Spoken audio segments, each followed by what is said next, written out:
بسم اللہ الرحمن الرحیم نحمده ونصلي ونسلم على رسوله الكريم اما بعد اعوذ باللہ من الشیطان الرجیم بسم اللہ الرحمن الرحیم الذين آتيناهم الكتاب يتلونه حق تلاوته اولئك يؤمنون به صدق اللہ العظیم وصدق رسوله النبی الکریم ونحن على ذلك من الشاہدین والشاکرین والحمد للہ رب العالمین رب اشرح لي صدری ويسر لي امری واحلل عقدۃ من لسانی يفقهوا قولی واجعل لي وزیرا من اہلی رب زدنی علما وارزقنی فہما۔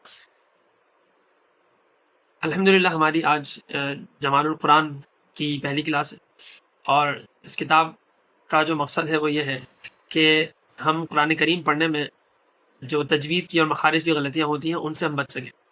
جمال القرآن حکیم الامت مولانا اشرف علی تھانوی رحمہ اللہ کی کتاب ہے۔ حضرت تھانوی رحمہ اللہ 1362 ہجری میں ان کی وفات ہوئی ہے۔ حکیم الامت مولانا اشرف علی تھانوی رحمہ اللہ نے کم و بیش 1000 کتابیں لکھی ہیں، اور شاید ہی دینی علوم کا کوئی ایسا فن ہوگا جس پر حضرت نے کچھ لکھا نہ ہو، اور جو لکھا ہے وہ ایسا نہیں کہ صرف صفحات کا لکھی ہیں، واقعی بہت زیادہ حضرت نے علوم کو سمویا ہے۔ حضرت کی کتابیں خاص طور پر صرف علوم یعنی تفسیر صرف قرآن کریم سے متعلق 15 کتابیں حضرت کی، بلکہ شاید سے زیادہ ہی ہیں کتابیں حضرت نے تالیف فرمائی ہیں، جن میں سے سب سے زیادہ سر فہرست جو کتاب ہے وہ ان کی تفسیر بیان القرآن ہے، جو اپنی مثال آپ تفسیر اردو زبان میں دریا بکوزہ ہے۔ علوم کو انہوں نے ایک کوزے میں بند کر دیا ہے۔ اسی طریقے سے حضرت کی اور بہت ساری کتابیں اس وقت حضرت کی کتابوں کا صرف نام ہی لیا جائے تو کئی منٹ اسی میں لگ جائیں گے، اور کافی وقت درکار ہوگا ان کتابوں کی تعارف کے لیے، تو لہٰذا میں اس کو اسکپ کر کے آگے چلتا ہوں۔ یہ کتاب مولانا اشرف علی تھانوی رحمہ اللہ کی جمال القرآن بہت آسان انداز میں لکھی ہے۔ اس کتاب کو حضرت نے لکھا تو اس کا مقصد یہ تھا کہ بھئی تجوید میں جو غلطی ہم سے ہوتی ہے مخارج کی وہ ہم سے نہ ہو، ان غلطیوں سے ہم کیا کریں، بچ سکیں۔ ٹھیک ہے، تو ہم شروع کرتے ہیں۔ بسم اللہ الرحمن الرحیم۔ آپ کے سامنے کتاب ہونی چاہیے لازمی، اور مصنف کا ہم یہ بھی کر سکتے ہیں کہ جو مصنف ہے ان کے اوپر الگ سے میں ویڈیو بنا دوں اور اشرف علی تھانوی رحمہ اللہ پہ، تاکہ آپ کو تھوڑا آئیڈیا ہو کہ کس لیول کی یہ شخصیت تھی۔ اللہ نے یعنی تاریخ میں آپ کو مشکل سے ایسے لوگ ملیں گے۔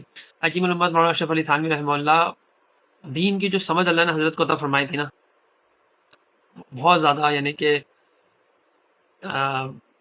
حضرت جیسا ملتا نہیں ہے تاریخ میں بھی نا، تو انشاءاللہ تعالی عظیم ہم اس کو دیکھ لیں گے۔ بہرحال ایک اور طریقہ یہ ہے کہ ہم جب درس پڑھیں تو اس میں ہم ایسا کر سکتے ہیں کہ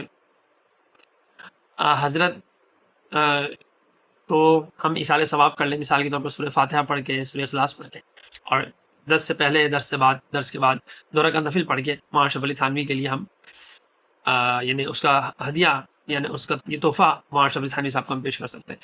یہ مصنفین کے لیے اگر یہ کیا جائے تو بہت اس سے فائدہ ہوتا ہے، اور ہمیں ایک یوں سمجھ لیں کہ جو ان کے جو انوار و برکات ہوتے ہیں وہ پھر ہمیں اللہ تعالیٰ عطا فرماتے ہیں۔ اس نیت سے اگر آپ پڑھیں تو انشاءاللہ تعالیٰ یہ بھی آپ کو ملے گا۔ یعنی آپ اس نیت سے 2 رکعت نفل پڑھیں کہ اللہ ان کی کتاب میں پڑھ رہی ہوں، میں پڑھ رہا ہوں، تو میں کیا کروں کہ یہ میں آپ ان کا ثواب ان کو پہنچائیں، اور میرے لیے ان کی لکھی ہوئی کی کتاب کے علوم کو اپنے اندر سمونا آسان فرما دیں، تو اس سے بہت فرق پڑتا ہے۔ امید ہے اللہ ذات سے کہ بہت زیادہ آسانی ہو جائے انشاءاللہ تعالی، بہت فرق پڑ جائے انشاءاللہ تعالی۔ ٹھیک ہے، تو ہم شروع کرتے ہیں۔ اس میں پہلے ہم دیکھتے ہیں کہ جو مولانا اشرف علی تھانوی نے خود ابتدائیہ لکھا ہے اس کو ہم پڑھ لیتے ہیں۔ بسم اللہ الرحمن الرحیم۔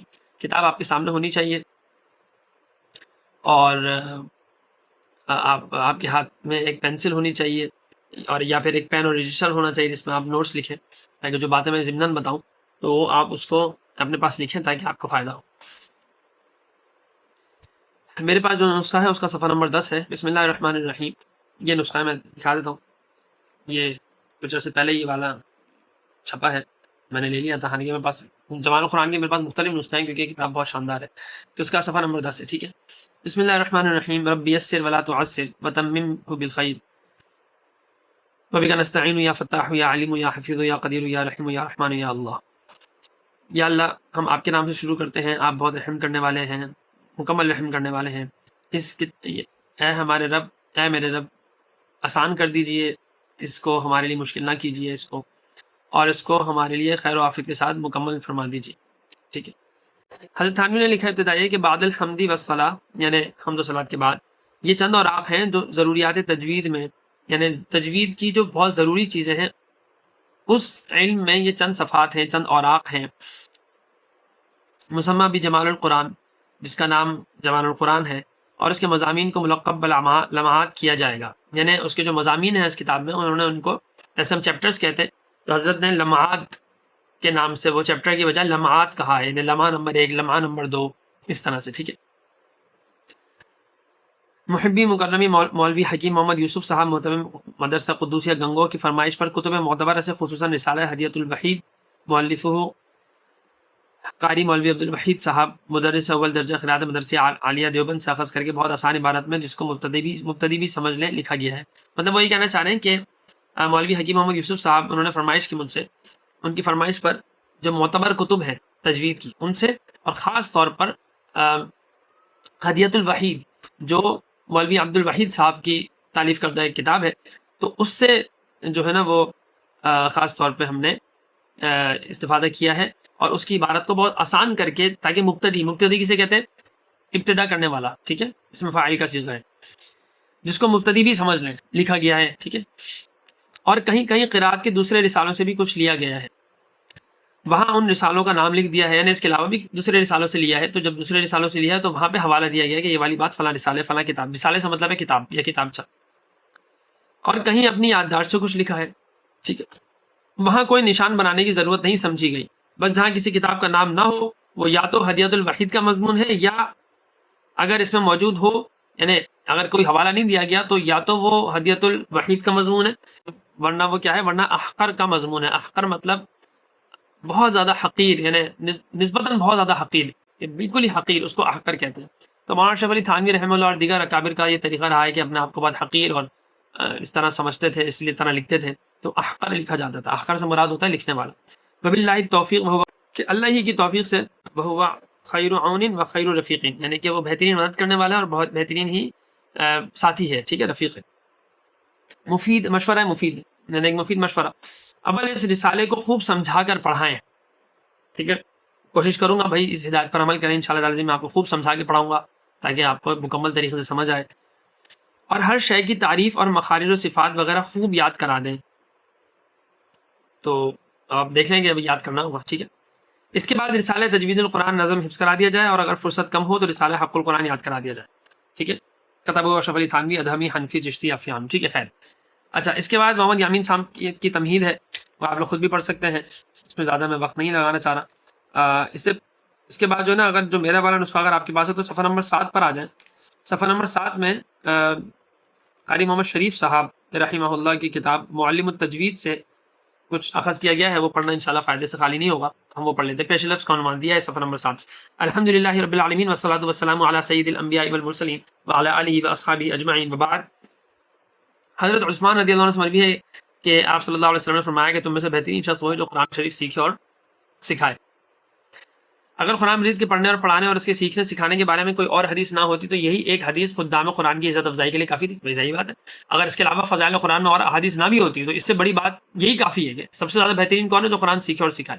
واضح ہے کہ قرآن مجید کے الفاظ کی صحیح ادائیگی علم تجوید سے حاصل ہوتی ہے. قرآن کریم کے حروف اور الفاظ کی ادائیگی صحیح طریقے سے علم تجوید سے حاصل ہوتی ہے، اور اس علم کا حاصل کرنا نہایت ضروری ہے. یہ فرض ہے. ٹھیک ہے. یہ ایک بات اور ذہن میں رکھ لیں کہ علم تجوید ایک ایسا علم ہے جو فریضہ ہے اللہ تعالیٰ کی طرف سے.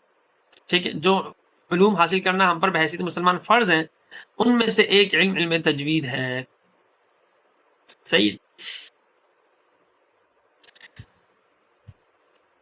اس کی ضرورت اس لیے ہے کہ مثال کے طور پر سمجھانے کے لیے مثال دے دیتا ہوں. میں اکثر مثال دیا کرتا ہوں کہ 4 لفظ ہے: ذلہ، ذلہ، ظلہ، ظلہ، یعنی زا سے، ذال سے، ضا سے اور ضاد سے. ٹھیک ہے. اب جو پہلا والا ہے ذلہ، اس کا مطلب ہے وہ پھسلا. دوسرا ہے ذلہ، ذال سے، اس کا مطلب ہے وہ ذلیل ہوا. تیسرا ہے ظلہ، ضا سے، تو ضا سے اس کا مطلب ہے سایہ حاصل کیا. اور اس کے بعد چوتھا ہے وہ ہے ظلہ، اس کا مطلب ہے صاد ضاد والا جو ضاد ہوتا ہے اس کا مطلب ہے ظلہ، مطلب ہے کہ وہ گمراہ ہو. ٹھیک ہے. اب آپ یہ ذہن میں رکھ لیں. اب مثال کے طور پر ایک جگہ عبارت لکھی ہے ظل النبی. ظل النبی کا مطلب ہے کہ نبی نے سایہ حاصل کیا. خدا نہ خاصہ اللہ نہ کرے وہاں کوئی پڑھ لے کہ زے سے، زا سے پڑھ لے ظلہ، تو مطلب ہو جائے گا نا وہ نبی پھسلا، ذل النبی نبی پھسلا، تو غلط بات ہے. اور ذلہ تو یہ تو ترجمہ ہی اتنا خطرناک ہے، لیکن خیر سمجھانے کے لیے کہتا ہوں کہ آپ کو سمجھ لیں گے. ذلہ کا مطلب ہوتا ہے ذل النبی، نعوذ باللہ نبی ذلیل ہوا. کتنی یعنی خطرناک بات ہے، صرف تجوید صرف ادائیگی نہ ہونے کی وجہ سے. تیسرا جو اصل ہے ذلہ یعنی ذل النبی، نبی نے سایہ حاصل کیا، وہ تو ٹھیک ہے. اور لیکن اس کو اگر ضاد سے پڑھ لیا، چوتھا جو میں نے بتایا تھا، اس کا مطلب ہے نبی گمراہ ہوا، نعوذ باللہ. یہ تو کلمہ کفر ہے.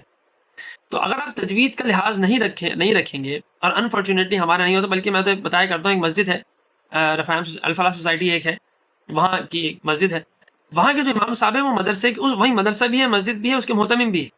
اسی مسجد میں جو مدرسہ اس کے وہ محتمم بھی ہیں، اور درس نظامی یعنی عالم کا کورس وہاں کرایا جاتا ہے. غالباً 6 سال تک ہے، اس کے بعد شاید نہیں ہے.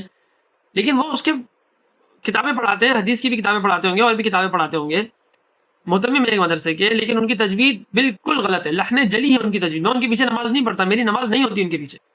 اتنی غلط وہ تجوید سے پڑھتے ہیں، اتنی غلط پڑھتے ہیں، مجھے اتنا شدید غصہ آتا ہے، دکھ بھی ہوتا ہے کہ یار آپ عالم کا کورس آپ کر چکے ہو، آپ کو حدیث قرآن تفسیر اتنی چیزیں آپ نے پڑھ لی ہیں، لیکن آپ قرآن کریم صحیح سے پڑھ نہیں سکتے، سیکھ نہیں سکتے. اور ان کی جو غلطی ہے وہ اگر تھوڑی توجہ دیں گے تو وہ صحیح ہونے کا امکان موجود ہے، صحیح ہو جائے گا. ایسا نہیں ہے کہ وہ معذور ہیں، خدا نخواستہ زبان میں کوئی مسئلہ ہے، ایسا کوئی مسئلہ نہیں ہے، انشاءاللہ تعالی صحیح ہو جائے گا وہ، لیکن کیا توجہ نہیں. تو کتنا افسوس کی بات ہے کہ آپ نے اتنا علم حاصل کر لیا لیکن آپ کو اس طرف توجہ نہیں ہو رہی. آپ قرآن کریم کو پڑھنے کی ادائیگی کا جو طریقے ہیں، مخارج ہیں، ان مخارج کا خیال نہیں کرتے. تو ایک حرف دوسرے حرف سے بدل جائے یہ تو بالکل ہی غلط ہوتا ہے. خیر ہم تجوید کے آگے کلاسز میں چلیں گے تو ہم تفصیل سے اس پہ بات کر لیں گے. تو یہاں پر ہم بس اسی پہ میں اپنی تھوڑی سی یہاں پہ بات ختم کر لیتا ہوں، اور بلکہ تجوید کی ابتدائی چند باتیں میں بتاتا ہوں. تجوید کے لغوی معنی الاتیان بالجید کے یعنی کہ کسی کام کو عمدہ کرنا اور سنوارنا. ٹھیک ہے. اصطلاحی تعریف ہے وہ ادا الحروف من مخارج، یعنی کہ ترجمہ کرتا ہوں اصل میں آپ کے پاس یہ والے اس کا اکثر طلبہ طالبات کے پاس نہیں ہوگا. یعنی حروف کو ان کے مخارج مقررہ سے مع جمیع صفات لازمہ و عارضہ کے بغیر کسی تکلف کے آسانی کے ساتھ ادا کرنا. یعنی بغیر تکلف کے آپ کی اس میں ایکسپرٹیز ہو جائے، اتنا کم از کم ہو جائے کہ آپ کو بہت زیادہ تکلف نہ کرنا پڑے، اور جو حروف کی ادائیگی کے جو مخارج ہیں، اور اس کی ایک ہوتی صفات لازمہ اور ایک ہوتی صفات محسنہ. لازمہ اور عارضہ بھی کہتے ہیں، اور عارضہ کو محسنہ بھی کہتے ہیں، صفات لازمہ کو صفات واجبہ بھی کہتے ہیں. تو صفات لازمہ و عارضہ، صفات واجبہ اور محسنہ، یعنی وہ صفات جو ضروری ہیں اور وہ صفات جو خوبصورتی کے لیے ہیں، یہ دونوں صفات بغیر تکلف کے آپ صحیح طریقے سے ادا کریں، یہ مقصد ہے، یہ ہے علم تجوید. ٹھیک ہے. یہ کیا ہے؟ تجوید ہے. اور علم تجوید اس علم کا نام ہے جس میں حروف کے مخارج اور ان کی صفات کے بارے میں ہم پڑھیں. ٹھیک ہے. تو بس اس کو پھر ہم انشاءاللہ بعد میں پڑھتے ہیں. آج کی کلاس کے لیے اتنا کافی ہے. تو اس سے آپ کو اہمیت کا ایک اندازہ کسی حد تک ہو چکا ہوگا. اللہ تعالیٰ سے دعا ہے کہ اللہ تعالیٰ ہمارے علم و عمل میں برکت عطا فرمائے اور ہمیں قرآن کریم صحیح طریقے سے پڑھنے کی توفیق عطا فرمائے. الحمد للہ رب العالمین. السلام علیکم و رحمۃ اللہ وبرکاتہ.